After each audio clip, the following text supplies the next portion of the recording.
Edamame adalah tanaman polong-polongan yang masih satu keluarga dengan tanaman kedelai. Ukuran edamame lebih besar. Kandungan phytic acid edamame juga lebih tinggi, sehingga gampang dicerna tubuh. Kata edamame berasal dari bahasa Jepang. Eda berarti cabang, dan mame artinya kacang. Edamame tercatat dibudidayakan pertama kali di Cina pada tahun 200 sebelum Masehi dengan nama moto. Ketika itu, edamame digolongkan sebagai tanaman obat karena banyak mengandung nutrisi yang baik bagi tubuh manusia. Total kebutuhan edamame masyarakat Jepang antara 150.000 sampai 160.000 ton per tahunnya. Sementara produksi lokal hanya 100.000 ton per tahun saja. Peluang yang bagus bagi para petani Indonesia untuk memenuhi kekurangannya. Membudidayakan edamame tidak sulit. Edamame cocok tumbuh di dataran tinggi bersuhu sejuk dengan drainase yang baik. Tanahnya harus subur dan gembur, tanpa endapan kimia dari pupuk maupun pestisida sintetik. Pak Edi adalah petani yang pertama kali membudidayakan edamame di Sindangkerta. Berbekal pelatihan yang ia jalani sebagai bendahara Gapoktan Sugimukti, Pak Edi mulai menanam edamame di lahan sawah miliknya. Yuk, kita belajar nanam edamame sama Pak Edi. Pertama, kita siapkan dulu lahannya dengan mencampur tanah dengan pupuk kandang. Selanjutnya, buat bedengan dengan cara dibajak menggunakan traktor atau dengan mesin kultivar seperti ini, agar kedalaman tanah yang akan dibalik bisa disesuaikan. Jadi, unsur hara tanahnya tak akan habis. Oh ya, jangan lupa siapkan pula sistem pengairannya. Beri ruang yang cukup agar air bisa mengalir. Lahan harus tetap basah, namun jangan terlalu becek.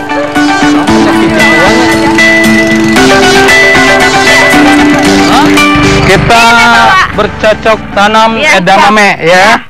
Cara-caranya, pertama kita tiap garit bikin lubang 3 ya.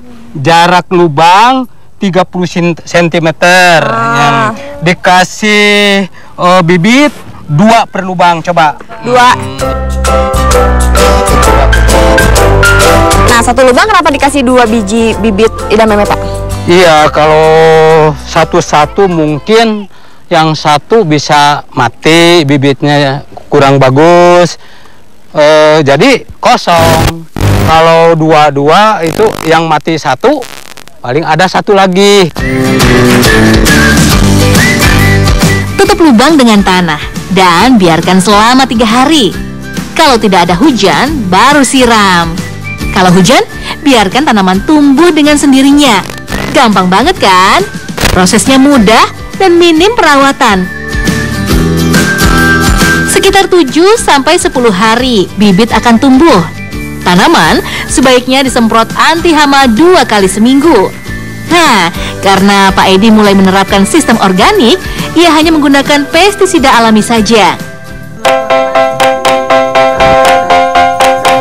Dalam waktu 2 bulan, petani sudah bisa memanen hasilnya. Panen harus segera dipasarkan setelah dipetik. Maklum saja, kacang edamame mudah teroksidasi, jadi gampang berubah warna.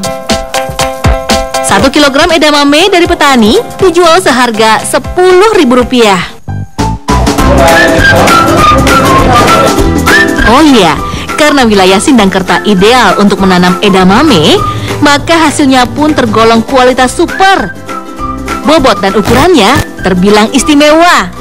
Meng, edamame di sini kualitasnya bisa dilihat kan, bagus-bagus gitu kan. Tuh masih hijau, ini kualitas terbaik, ini grade A. Edamame ini kenapa bisa besar-besar, Meng? Karena ngegunain pupuk-pupuk organik.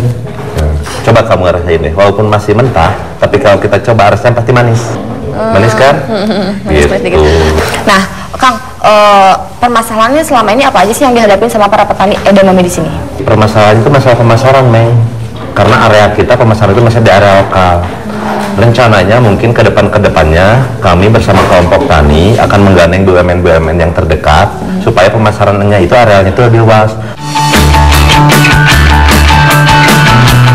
Bersama Gapoktan Sugimukti, Pak Yana kemudian merajut asa, meningkatkan produktivitas para petani Sindangkerta dan membuka jalur pemasaran edamame seluasnya agar kehidupan petani semakin sejahtera.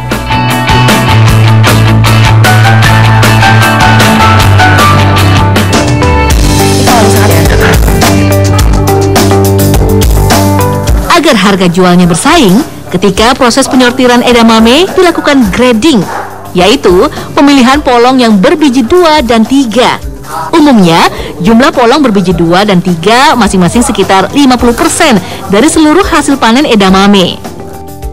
Grading juga dilakukan berdasarkan kondisi dan warna kulit edamame. Yang besar dan hijau segar dikelompokkan grade A. Sedangkan yang layu, berbintik, dan menguning grade B-nya. Kalau grade A sih peminatnya banyak. Nah, yang grade B-nya nih masih menjadi problem karena mudah menghitam dan membusuk. Sebagai solusi, ibu-ibu desa Cinta Karya Sindangkerta lalu mengolahnya menjadi aneka makanan agar awet dan tidak terbuang percuma. Salah satunya dengan membuat keripik edamame. Pertama, edamamenya direbus dulu agar memiliki daya tahan yang lebih lama dibanding edamame mentah. Nah, kupas dulu edamamenya.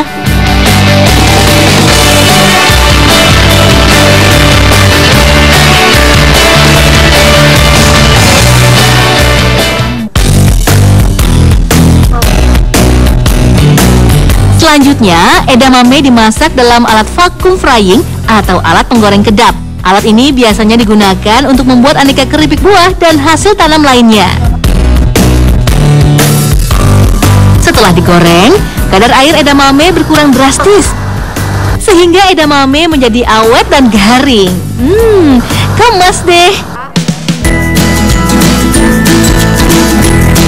Perbungkusnya dijual seharga Rp15.000 hingga Rp20.000 saja. Pasti cocok dijadikan cemilan di kala santai. Gurih, garing, dan bergizi.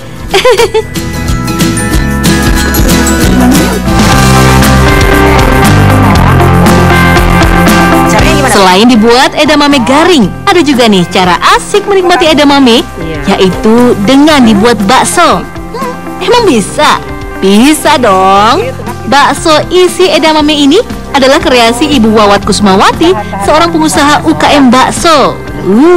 Jadi pengen coba deh. Bu, kok edamame dibikin jadi isian bakso sih?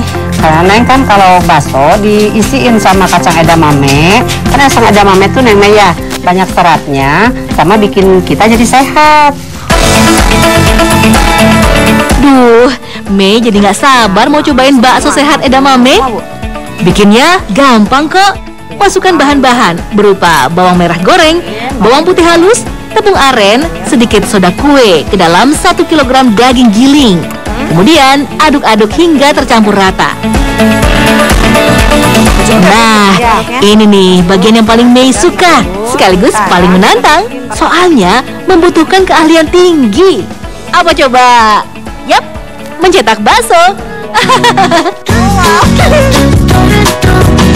Ambil sedikit adonan, beri daging cincang, dan beberapa butir edamame rebus. Tutup dengan adonan, bulat-bulatkan deh. Selanjutnya, rebus adonan bakso pada air panas hangat-hangat kuku. Apinya jangan terlalu besar, agar bakso edamamenya matang sempurna sampai ke bagian dalam. Jadi ngiler nih, pasti enak.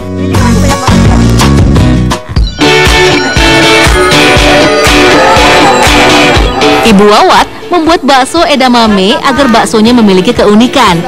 Selain itu, tentu saja untuk memanfaatkan edamame grade B yang sulit untuk dipasarkan.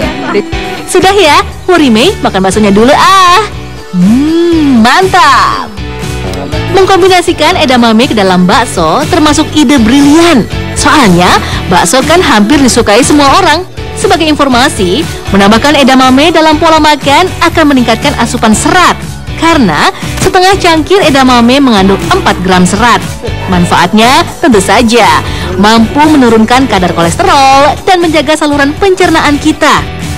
Oh iya, kandungan antioksidan dan isoflavon edamame berpengaruh pada penguatan sistem imun tubuh dan mengurangi resiko kanker loh. Jadi, berguna banget untuk kesehatan kita. Kandungan isoflavon juga terbukti mengurangi resiko kanker prostat dan kanker payudara, mencegah penyakit jantung, menurunkan tekanan darah, dan mengurangi gangguan saat menopause.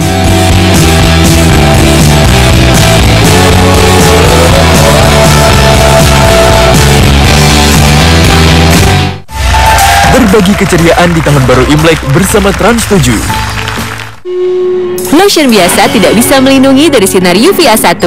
Nivea Instant White Serum melindungi kulit dari sinar UVB, UVA, dan UVA1 serta cerahkan kulit dan menjaganya tetap cerah seharian. Beralihlah ke Nivea Instant White Serum.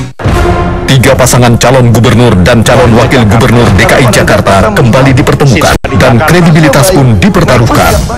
Apa saja strategi mereka untuk menuju kursi kemenangan?